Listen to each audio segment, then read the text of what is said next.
Let's chat all about the ether elements today in our little session. Welcome. My name is Nina Sachs. I am the director, one of the directors here at the Academy of Yoga and Ayurveda, and I'm so glad that you are listening in. We are live on YouTube. We are live on Instagram. I am going to be doing these every day for the next little while, just to give you a little bit of a taste as to what the Academy is all about. We have just completed our introductory to Ayurveda workshop this weekend on Saturday. It was a lot of fun. It is so insightful. Jennifer is just the most fantastic Ayurvedic practitioner, and I know everyone who joined that they found that that's very beneficial. This coming weekend, we're actually going to be doing a double workshop, double weekend, or weekend, where we're going to be bringing Ayurveda into the yoga class, how you can adapt the principles and practices of Ayurveda into your yoga teaching. So if that's something that you're wanting to know, make sure you leave a comment below so that I can get you get you all that information. Welcome over the moon, Andy. Good to have you here.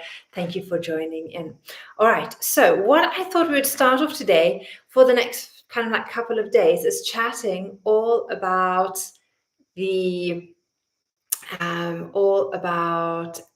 5 elements. We've got ether, we've got air, we've got fire, we've got water, and we've got earth. And with these 5 elements, they all have different types of qualities. So let's start at the very beginning. We're going to start with one of my favorite books by Dr. Vasant Lad. And this is what he has to say about ether. So listen up.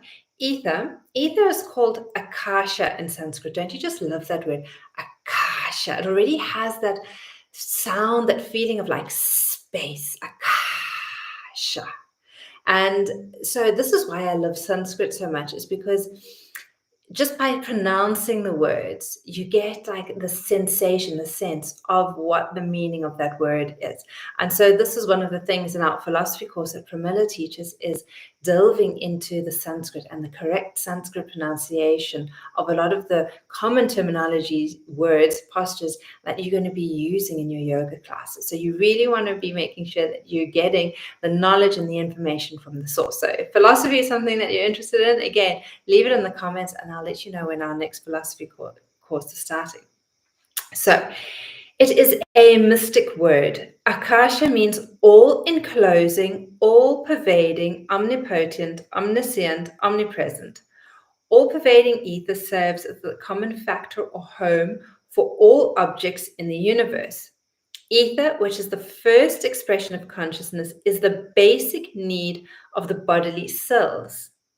In the development of matter, ether comes first. Ether is expansive, it is empty, and it has no resistance. So if you think of the night sky, that's exactly what ether is. It is expansive, there is no resistance, and it's just kind of like this vast emptiness. So that is ether. Ether provides freedom in which to move. And so that's why space in yoga and Ayurveda is so important, because when you've got the space, you've got the freedom to grow, expand, and move into. Without ether, there is no love or freedom. Ayurveda holds that within ether, there is a pure presence of spiritual energy that manifests as nuclear energy. So what is key about ether is that with ether, and how can we use this in our yoga classes, is that, or even just in our lives, if we are feeling too cluttered, like there's too much happening on us, with us, around us, that means that we just don't have space for possibility and opportunity and growth and this expansiveness. So often, whenever we're beginning with anything, we always start with clearing the space. And that's what you'll so often hear in yoga classes or yoga teachers talking about, is this idea of clearing space. So if you're in your home, in your room, and you're just feeling overwhelmed and that there's just too much and you can't see a way forward, just start with decluttering. Declutter your space, your environment, declutter your body, go on a little bit of a detox, declutter your kitchen, declutter your laptop or your phone, whatever it may be.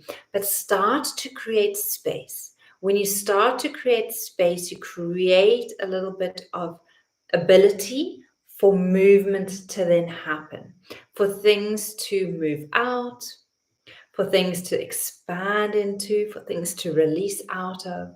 And so this is why this element of ether, head to a yoga class. Just remember that key aspect that everything starts with space. You need space to practice your yoga. You need space to allow kind of like the cells to move and to grow into. So space, ether is the key element, the first element that we often talk about in Ayurveda. And again, we will delve more into this element of space and how we use the element of space in our 2-day workshop coming up this weekend. So if you're interested, let me know in the comments and I'll be sure to get you more information. And again, I will see you tomorrow. Remember that you're welcome to like, subscribe, do all those funky things because it really does help to grow the channel and I'll be greatly appreciative. Have a beautiful, beautiful day and I will catch up with you soon. Sending you so much love from my heart to yours. Namaste.